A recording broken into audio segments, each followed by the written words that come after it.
लग्नाला फक्त 1 दिवस उरला होता. आज हळदी आणि मेहंदीचा समारंभ होता आणि उद्या लग्नाची मिरवणूक येणार होती. घर पाहुण्यांनी खचाखच भरलेले होते. रमेशजी सकाळी लवकर उठले आणि तयार झाले, पण त्यांच्या मनात एक विचित्र भावना होती. त्यांना एक अस्वस्थता जाणवत होती, ज्यांना ती समजू शकले नाहीत. कदाचित जेव्हा एखादे वडील आपल्या मुलीला निरोप देणार असतात तेव्हा असेच घडत असेल. त्यांनी देवासमोर दिवा लावला आणि हात जोडून प्रार्थना केली, हे देवा, माझी मुलगी नेहमी आनंदी राहो. तिच्या सासरच्या लोक सर्वांकडून तिला प्रेम मिळो. मी जे माझ्या मुलीसाठी पाहिलेली सर्व स्वप्ने पूर्ण होवोत. प्रार्थना करताना त्यांचे डोळे ओले झाले. त्यांना माहीत होते की त्यांची मुलगी उद्या संध्याकाळपर्यंत निघून जाईल.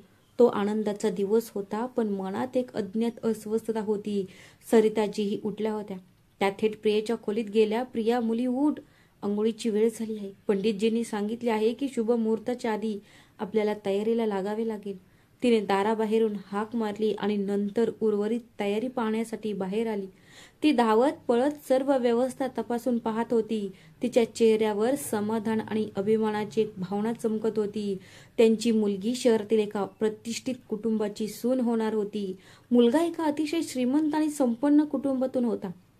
तो नुकताच परदेशातून शिक्षण घेऊन परतला होता आणि त्याचे व्यवसाय अनेक शहरांमध्ये पसरलेले होते. रमेशजी या लग्नावर त्यांच्या क्षमतेपेक्षा जास्त खर्च करत होते. त्यांना असा विश्वास होता, जर त्यांच्या मुलीचे नशीब सुधारले तर त्यांचे जीवनही यशस्वी होईल. दरम्यान सरिताजी खूप आनंदी होत्या. फक्त भाग्यवानांनाच असा योग्य जोडीदार सापडतो असे पाहुण्यांशी बोलत होती. मुलाच्या कुटुंबाचे गुणगान गात होती.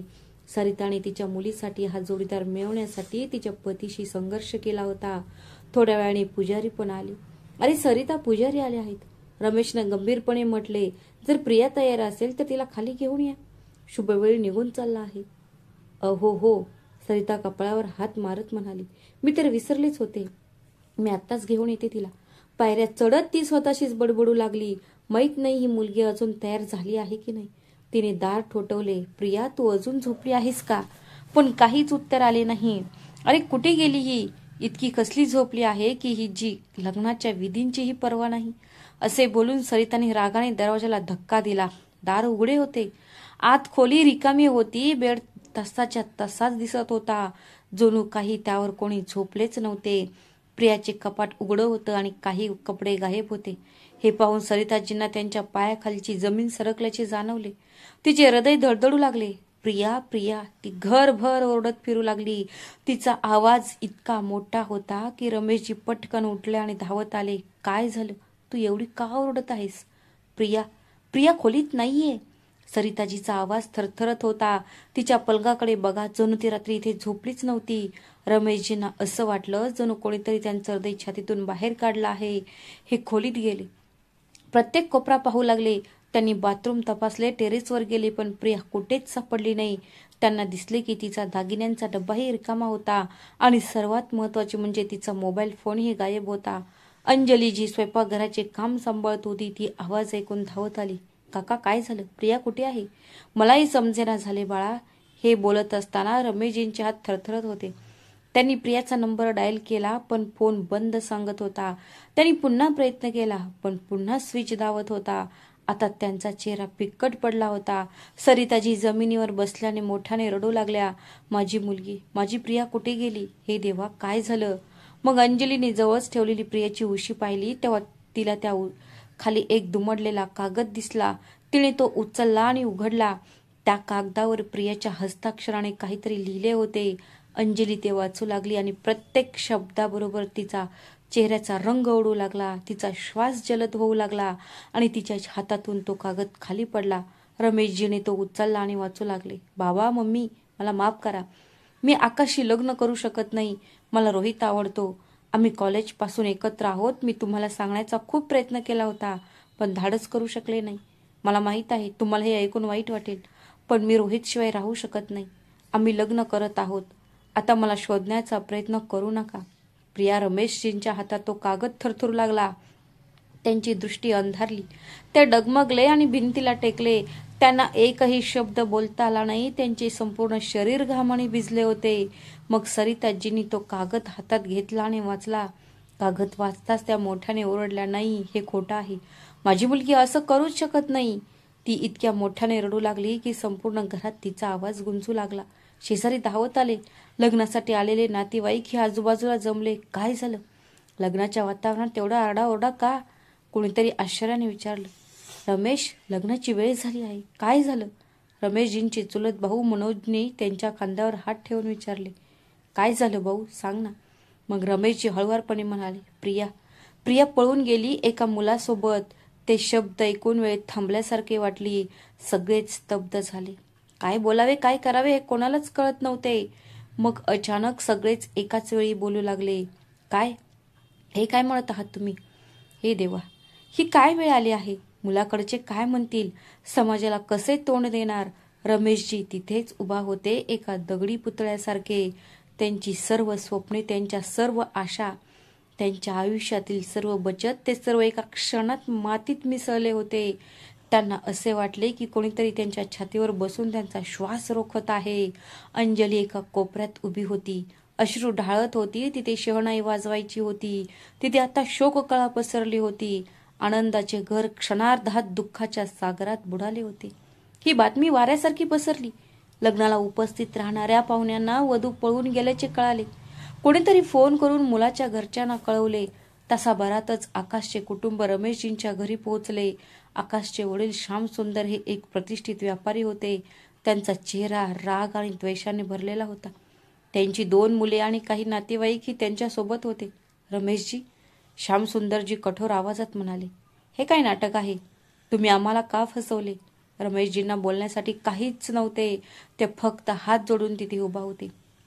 मला माहीत नव्हते. खरंच मला माहीत नव्हते. तुम्हाला माहीत नव्हतं? आकाशजीची आई जोरात ओरडली. तुम्हाला तुमच्या मुलीबद्दल काहीच माहिती नव्हती का? तिचे अफेअर होते, तुम्हाला माहीत नव्हतं का? तुम्ही आमची बदनामी केली आहे. आम्ही संपूर्ण शहरात आता हास्याचे पात्र झालो आहोत. आम्ही या लग्नावर लाखो रुपये खर्च केले आहेत. श्यामसुंदरजी म्हणाले, आमच्या सर्व नातेवाईकांना, सर्व मित्रांना आम्ही आमंत्रित केले होते. आम्ही सर्व तयारी केली होती आणि तुमच्या मुलीने आमच्याशी हे काय केलं? रमेशजींचे डोळे अश्रूंनी भरले होते. मला माफ करा. खरंच मला काही माहीत नव्हते. मी माझ्या मुलीला शोधून काढेन. मी तिला परत आणेन. मग आकाशचा मोठा भाऊ उपासाने म्हणाला, आता तुम्ही तिला कोणत्या तोंडाने परत आणणार? ती तर दुसऱ्या कोणासोबत पळून गेली आहे. जर ती परत आली तर आम्ही तिला स्वीकारू शकत नाही. ती तर उद्ध्वस्त झालीच आहे, पण सोबत तिने आमच्या आकाशचे आयुष्य उद्ध्वस्त केले आहे. मग श्यामसुंदरजीने रमेशजीकडे बोट दाखवले आणि म्हणाले, ऐका, आम्ही न्यायालयात जाऊ. आम्ही तुमच्याकडून नुकसान भरपाई वसूल करू. आम्ही खर्च केलेले सर्व पैसे तर परत घेऊच, पण आमचा झालेल्या अपमानाचाही हिशोब तुम्हाला द्यावा लागेल. असं म्हणत ते निघून गेले. पण त्यांचे शब्द रमेशजींच्या कानात घुमत राहिले. घरातले नातेवाईक ही कुजबुजू लागले. मी आधीच सांगितले होते की मुलीला एवढं स्वातंत्र्य द्यायला नको होतं. कॉलेजमध्ये पाठवले ना, मग हे तर होणारच होतं.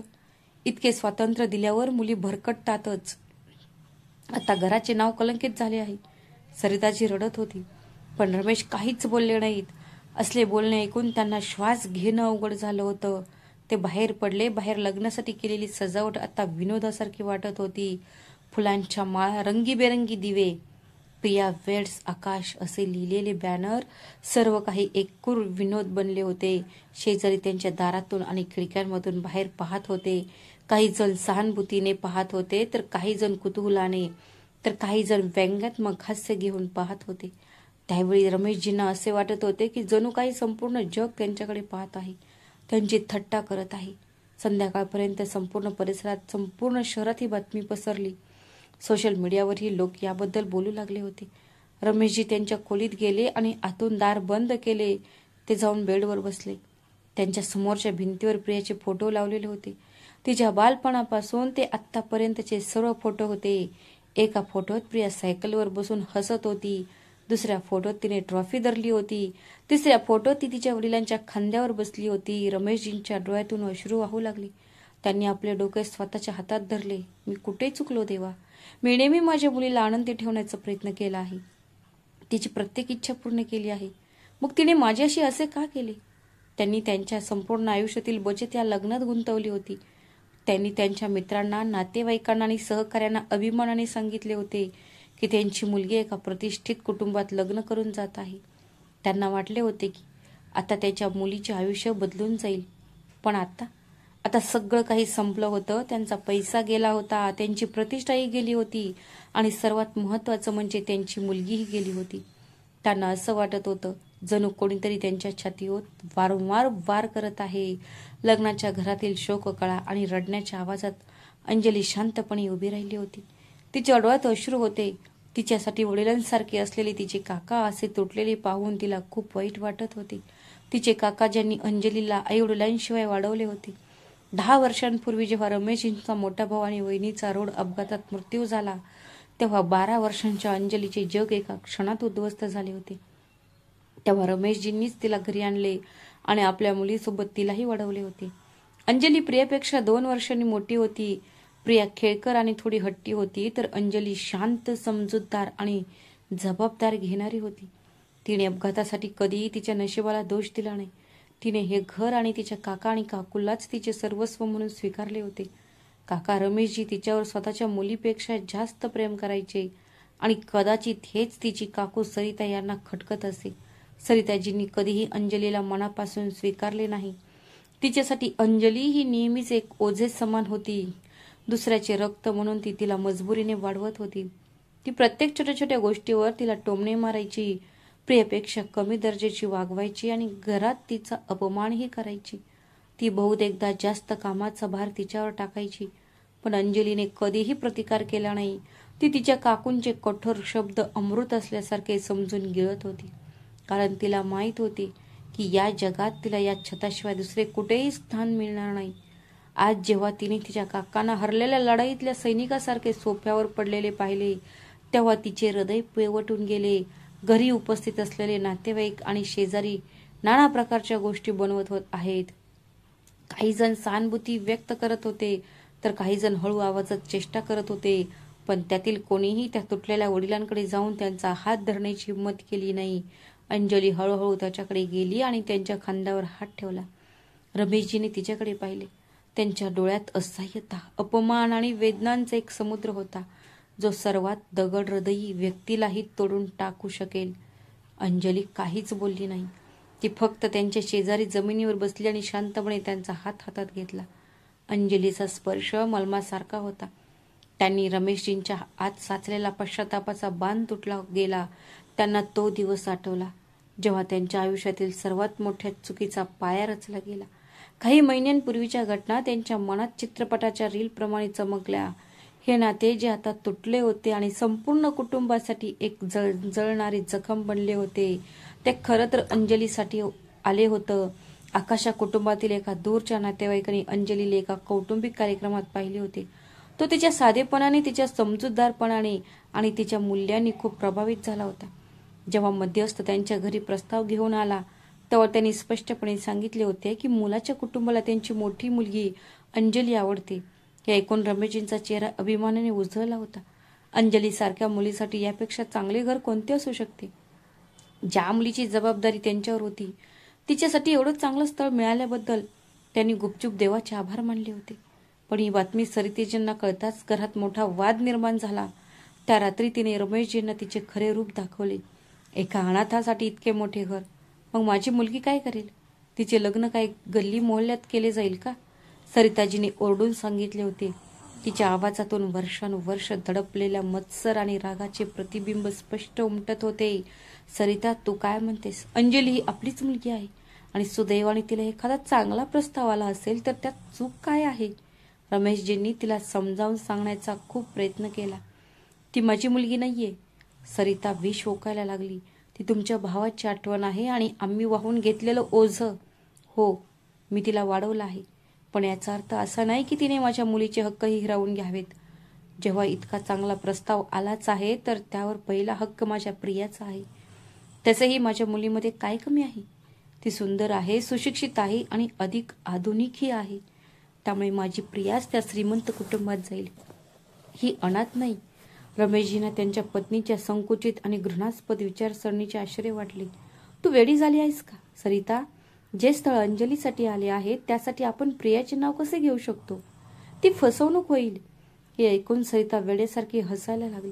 फसवणूक? अहो, या जगात टिकण्यासाठी हुशार असायला हवे.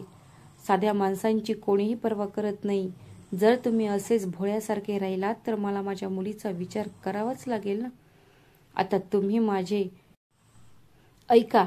ती रमेशजीकडे आली आणि एखाद्या धृत गुन्हेगारासारखी कुजबुजली, एखाद्या अट्टल गुन्हेगारासारखी योजना समजावून सांगू लागली.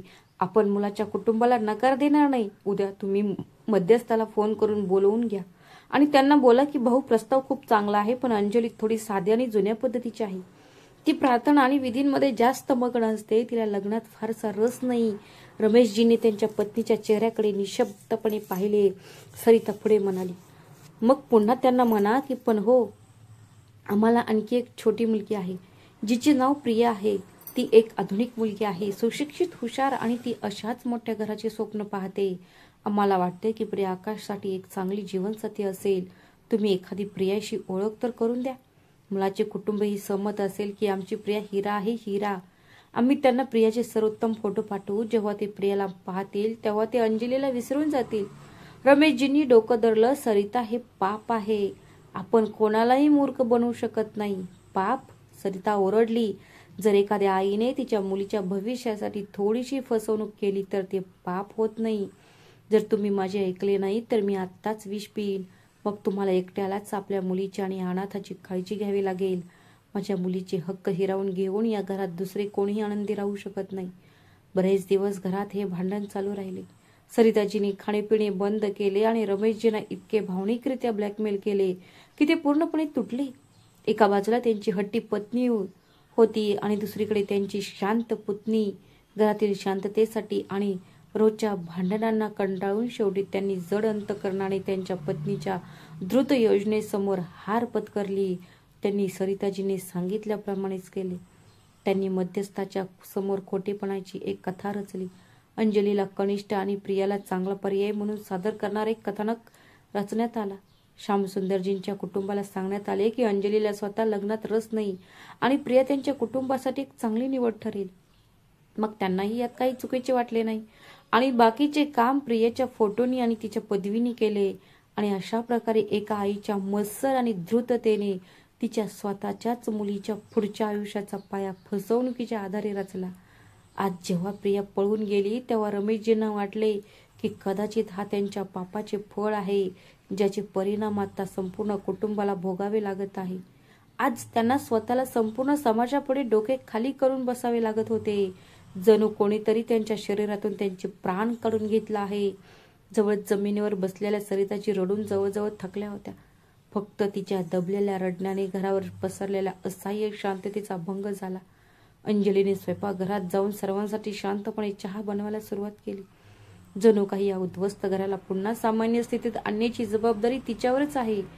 तेवढ्यात दारावर पुन्हा एकदा थाप पडली. सर्वांनाच वाटले श्यामसुंदरजी पुन्हा एखादी नवीन धमकी देण्यासाठी आले आहेत किंवा पोलिसांना घेऊन आले आहेत. रमेशजीमध्ये उठण्याची हिंमत नव्हती म्हणून अंजलीने चहाचा ट्रे बाजूला ठेवला आणि दाराकडे निघाली आणि दार उघडले. दार उघडताच ती घाबरली, कारण समोर आकाश एकटाच उभा होता. त्याचा चेहरा उदास दिसत होता. त्यावर राग नव्हता तर एक विचित्र गांभीर्य आणि दुःख होते. त्याच्या डोळ्यात त्या घरातल्या लोकांसारखाच अपमान आणि वेदना दिसत होत्या. मी आत येऊ शकतो का? आकाशने अगदी हळू आवाजात विचारले. अंजली काहीही न बोलता बाजूला झाली. आकाश आत आला. तो थेट रमेशजींकडे गेला आणि विचार न करता त्यांच्या पायाशी जाऊन बसला. काका? त्यांच्या आवाजात एक जडपणा जाणवत होता. जे घडलं ते खूप चुकीचं होतं, पण जर तुम्ही असं धाडस सोडले तर कसं चालेल? रमेशजींनी रिकाम्या डोळ्यांनी त्याच्याकडे पाहिलं. जणू काही ते त्याला ओळखण्याचा प्रयत्न करत होते. आकाश म्हणाला, माझे वडील संतापले आहेत. संपूर्ण कुटुंबाला धक्का बसला आहे. त्यांच्या जागी दुसरा कोणीही असता तर असेच केले असते. पण मला माहीत आहे की यात तुमची काही चूक नाही. तुम्ही एक आदरणीय माणूस आहात. मी फक्त तुम्ही सर्व कसे आहात हे पाहण्यासाठी आलो होतो. आकाशच्या शब्दाने रमेशजीच्या मृत समान शरीरात थोडासा जीव फुंकल्यासारखे वाटले. या भयानक अपमान आणि अंधारात कोणीतरी असे सांत्वन देणे, ते पण त्या मुलाकडून ज्याचे स्वतःचे आयुष्य एका क्षणात उलटे पालटे झाले होते. आणि हे एखाद्या चमत्कारापेक्षा कमी नव्हते. तो प्रकाशाचा एक छोटासा किरण होता, पण त्या दाट अंधारात तो पुरेसा होता. रमेशजीच्या डोळ्यातून अश्रूंच्या धारा वाहत होत्या. पण यावेळी त्या अश्रूंनी केवळ वेदनाच व्यक्त केल्या नाहीत तर एका अनोळखी व्यक्तीकडून जवळीक साधल्याची भावना देखील व्यक्त केली. आकाशच्या आगमनाने घरातील वातावरण थोडे बदलले होते. तो काही वेळ तो तिथेच राहिला. रमेशजींना प्रोत्साहन दिले आणि रडणाऱ्या सरिताजीच्या डोक्यावर हात ठेवून तो म्हणाला, काकू, कृपया स्वतःवर नियंत्रण ठेवा. त्याच्या वागण्यात कटुता किंवा आरोपाचा कोणताही लवलेश नव्हता. तो गेल्यानंतर रमेशजींचा एक जुना मित्र आणि कुटुंबाचा हितचिंतक, जो सकाळपासून तिथे उपस्थित होता, त्यांनी एक विषय उपस्थित केला. रमेश, मी काही बोलू का? तुला काही हरकत नसेल तर. रमेशजीने त्याच्याकडे शून्य नजरेने पाहिले. मग तो हळुवारपणे म्हणाला, मध्यस्थाकडून जो प्रस्ताव आला होता तो अंजली बाळासाठी आला होता ना? त्यांचे हे बोलणे जसे खोलीत घुमले. हे ऐकू येताच सरिताने अचानक आपली नजर खाली केली. तिच्या अपराधीपणाची जखम जी थोडीशी बरी होत चालली होती ती पुन्हा ताजी झाली. रमेशजींनाही आठवले आणि त्यांचे दुःख आणखी वाढले. त्यांना वाटले की जर ते त्यांच्या पत्नीची हट्ट आणि कपटी युक्त्यांना बळी पडले नसते आणि जिच्यासाठी हे स्थळ आले होते तिच्यासाठीच बोलणे पुढे घेऊन गेले असते तर बरे झाले असते आणि त्यांना या दिवसाचा सामना देखील करावा लागला नसता. त्यांचे स्वतःचे पाप त्यांच्या समोर डोंगरासारखे उभे राहिले. खोलीत उपस्थित असलेल्या इतर अनेक जवळच्या नातेवाईकांनी हे मत व्यक्त केले. अंजली, जिने सर्वांना ऐकले होते, ती शांतपणे स्वयंपाकघरात परत गेली. तिला या चर्चेचा केंद्रबिंदू बनायचे नव्हते, जिथे तिच्याशिवाय तिचे नशीब ठरवले गेले होते. प्रकरण आता उघड झाले होते. घरात कुजबूज सुरू झाली. कोणीतरी हळूच कुजबुजले, अजून तर एवढे कुठे बिघडले आहे? मुलगा खूप सभ्य आणि हुशार आहे, एकदम देवदूतासारखा आहे. जर आपण त्याच्याशी बोललो तर कदाचित तो अंजलीशी लग्न करण्यास तयार होईल. यामुळे दोन्ही कुटुंबाची प्रतिष्ठाही वाचेल.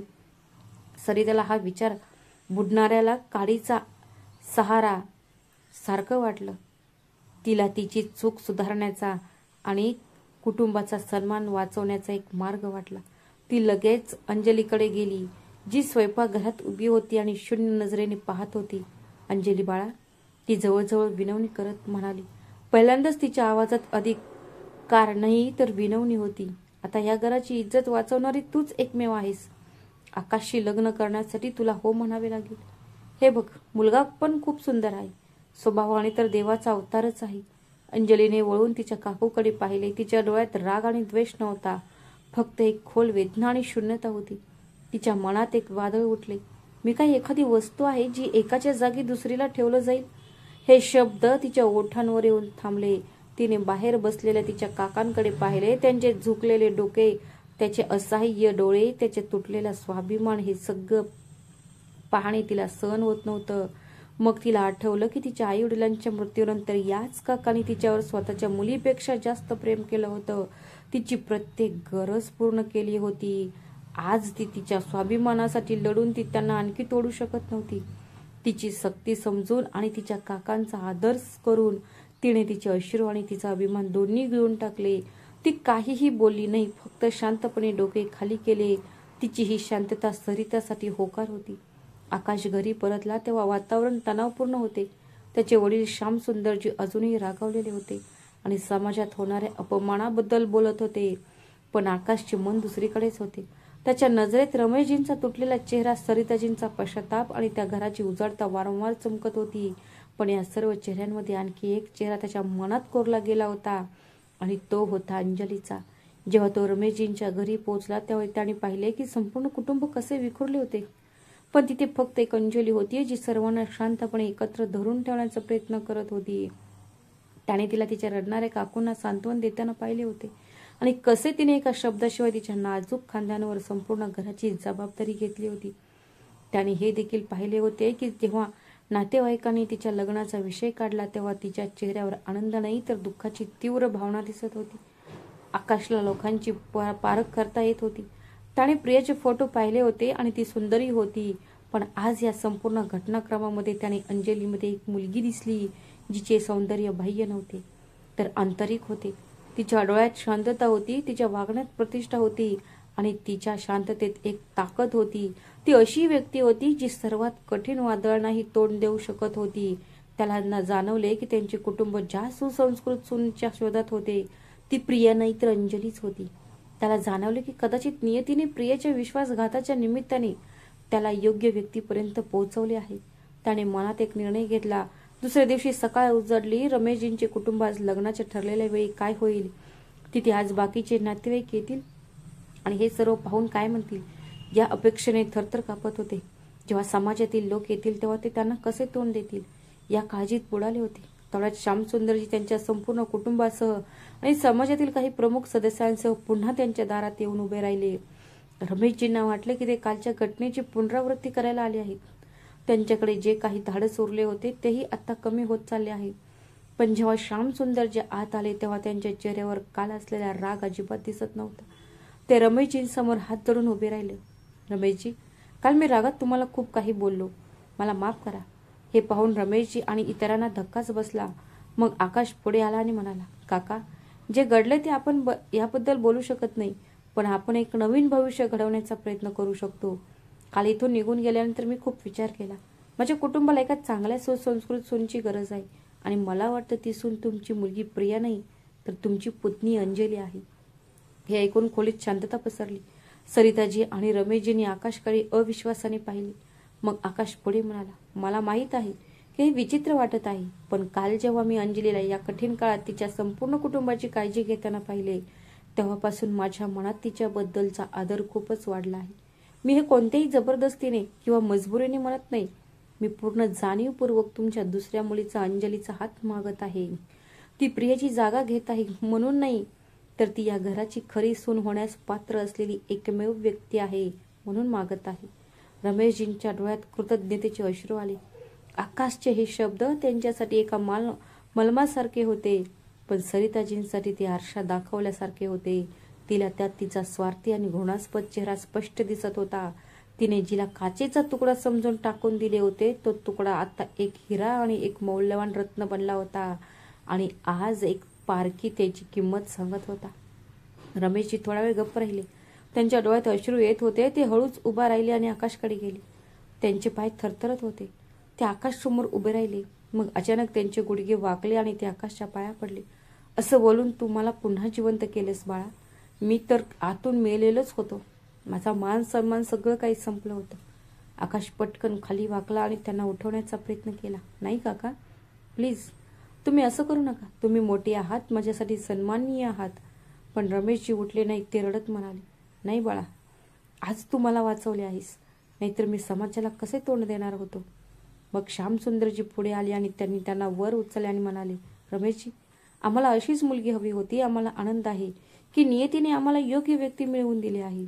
रमेशजीने आपले अश्रू पुसले आणि आत पाहिले. अंजली बाळा, बाहेर ये. स्वयंपाकघरात उभी राहून हे सर्व ऐकत असलेली अंजली हळूहळू बाहेर आली. तिचे डोळे खाली होते. तिचे हात थरथरत होते. रमेशजींनी तिचा हात धरला. बाळा, आकाश तुझ्याशी लग्न करू इच्छितो. त्यांचा आवाज भरून आला होता. मला माहीत आहे की हे खूप विचित्र आहे, पण बाळा, निर्णय आता तुझ्या हातात आहे. जर तुला नको असेल तर कोणतीही सक्ती नाही. अंजलीने तिच्या काकांकडे पाहिले. त्यांचे पडलेले डोके, थकलेले डोळे आणि त्यांच्या चेहऱ्यावर लिहिलेली असहाय्यता हे सर्व अंजलीच्या हृदयाला स्पर्शून गेले. आणि मग तिची नजर आकाशवर पडली, ज्याच्या डोळ्यात फक्त तिच्याबद्दल आदर आणि खरं प्रेम दिसत होते. तिला वाटले की कदाचित हेच तिचे नशीब असेल. तिने या कुटुंबाला वाचवण्यासाठी, तिच्या काकांची मान पुन्हा वर करण्यासाठी आणि कदाचित स्वतःला एक संधी देण्यासाठी तिने हळूहळू होकारार्थी मान हलवली. बस एवढेच पुरेसे होते. मग घरात पुन्हा एकदा आनंदाची लाट पसरली. काही तासांपूर्वीच शोकाने व्यापलेले ते घर आता आशेच्या प्रकाशाने चमकले होते. आकाश आणि त्यांचे कुटुंब गेल्यानंतर सरिताजींना राहवले नाही. ती अंजलीकडे गेली आणि तिच्या पाया पडली. मला माफ कर मुली, मला माफ कर. माझ्या मुलीवरील प्रेमाने मी आंधळी झाले होते. मी तुझ्यावर खूप अन्याय केला. मी नेहमी तुझे हक्क हिसकावले, तुला अनोळखी मानले आणि नेहमीच तुला टोमणे मारले. आज मला त्या पापाची शिक्षा मिळाली आहे. माझी मुलगी, तिने मला कुठे तोंड दाखवायला देखील जागा सोडली नाही, पण तू या घराची प्रतिष्ठा वाचवलीस. मी तुझी अपराधी आहे असे म्हणत सरिताजी मोठ्याने रडत होत्या. तिच्या प्रत्येक अश्रूतून तिच्या अनेक वर्षांच्या पापाचे आणि पश्चातापाचे दर्शन होत होते. अंजलीने लगेच तिला वर उचलले आणि मिठी मारली. नाही काकू, असं बोलू नकोस. तू मला माझ्या आईसारखी आहेस आणि आई कधी माफी मागत नाही. काकू आणि पुतणीच्या अश्रूंनी वर्षानुवर्ष असलेली कटुता धुवून टाकली. हे दृश्य पाहून तिथे उपस्थित असलेल्या सर्वांनाच अश्रू अनावर झाले. रमेशजींनाही त्यांचे अश्रू आवरता आले नाहीत. वातावरण आता पूर्णपणे बदलले होते. काही तासांपूर्वी जिथे शोक आणि अपमानाचा अंधार होता तिथे आता आशेचा किरण दिसू लागला होता. सर्व तयारी पुन्हा सुरू झाली. लग्न त्याच रात्री त्याच शुभवेळी होणार होते. फक्त वधू बदलली होती. रात्रीच्या वेळी संपूर्ण मंडप आता शुभ मंत्रांनी गुंजत होता. अंजली तिच्या लाल पोशाखात एखाद्या परीसारखी दिसत होती. तिच्या चेहऱ्यावर एक शांत आणि सौम्य तेज होते. जेव्हा लग्नाची वेळ आली आणि रमेशजींनी कन्यादान करण्यासाठी अंजलीचा हात आकाशच्या हातात दिला तेव्हा त्यांना आपले अश्रू आवरता आले नाहीत. हे अश्रू दुःखाचे किंवा अपमानाचे नव्हते. ते अश्रू एका वडिलांचे होते ज्यांचा सन्मान धोक्यात असताना त्यांच्या स्वतःच्या मुलीने नाही तर त्यांच्या पुतणीने वाचवला होता. त्यांना असे वाटत होते जणू त्याच्या मोठ्या भावाचा आत्मा त्यांना आशीर्वाद देत आहे. अंजलीला या अवस्थेत पाहून सरिताजीही रडल्या. पण तिच्या अश्रूंमध्ये फक्त तिच्या मुलीच्या आठवणीचे दुःखच नाही तर तिचे पाप धुवून गेल्याचाही आराम होता. सर्वात हृदयस्पर्शी क्षण होता तो निरोपाचा. जेव्हा अंजलीने तिच्या काका आणि काकूंना मिठी मारली तेव्हा ते तिघी असे रडू लागले जणू काही वर्षानुवर्षाच्या वेदना आणि प्रेम एकाच वेळी ओतले गेले.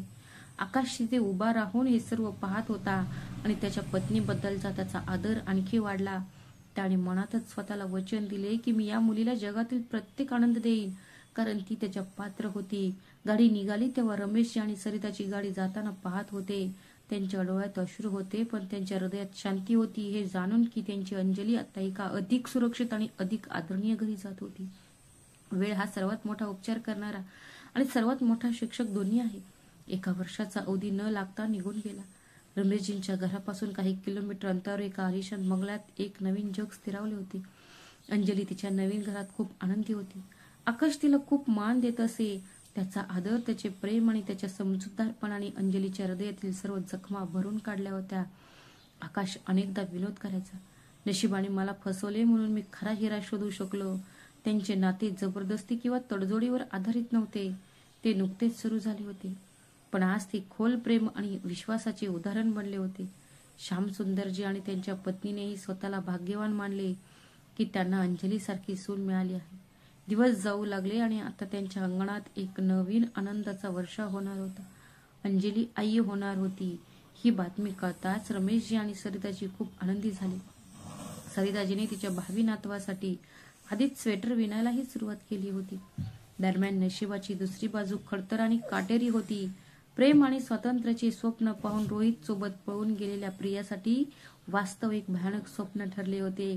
कॉलेजमध्ये तिला चंद्र आणि तारे देण्याचे आश्वासन देणारा रोहित खऱ्या आयुष्यात आल्यानंतर त्याचे सर्व गोड बोलणे गायब झाले. ते मुंबईतील एका चाळीत एका लहान गजबजलेल्या खोलीत राहत होते. रोहित एक छोटीशी नोकरी करत असे. तो त्याचा अर्धा पगार घर भाड्यावर आणि उर्वरित पैसे मित्रांसोबतच्या पार्ट्यांवर खर्च करत असे. पहिले काही आठवडे प्रेमाच्या नशेत गेले पण लवकरच प्रियाचे प्रेमाचे भूत तिच्या डोक्यातून निघून जाऊ लागले. स्वतःच्या हाताने कधीही पाण्याचा ग्लास न उचलणारी ती मुलगी आता सकाळपासून संध्याकाळपर्यंत घर कामात अडकली होती. तिला आधी वातानुकूलित खोल्यांमध्ये झोपण्याची सवय असल्याने तिला आता ओल्या रात्री डासांशी लढावे लागत होते. तिला खूप संघर्ष करावा लागत होता. डिझायनर कपड्यांऐवजी तिच्याकडे आता फक्त 2 किंवा 3 साधे सूट होते जे तिला वारंवार धुवावे लागत होते आणि स्वतः घालावे लागत होते.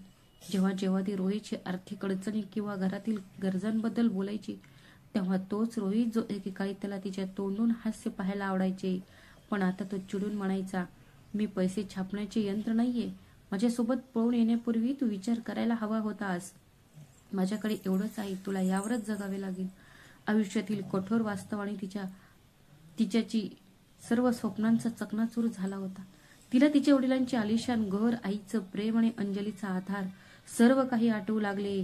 तिला जाणवले की ज्याला ती पिंजरा समजून पळून गेली होती पण प्रत्यक्षात तोच तिचा सुरक्षित आणि सुंदर राजवाडा होता. तिने अनेक वेळा घरी फोन करण्याचे धाडस केले पण 2-3 वेळा कोणीच उचलला नाही. एकदा सरिताजींनी फोन उचलला.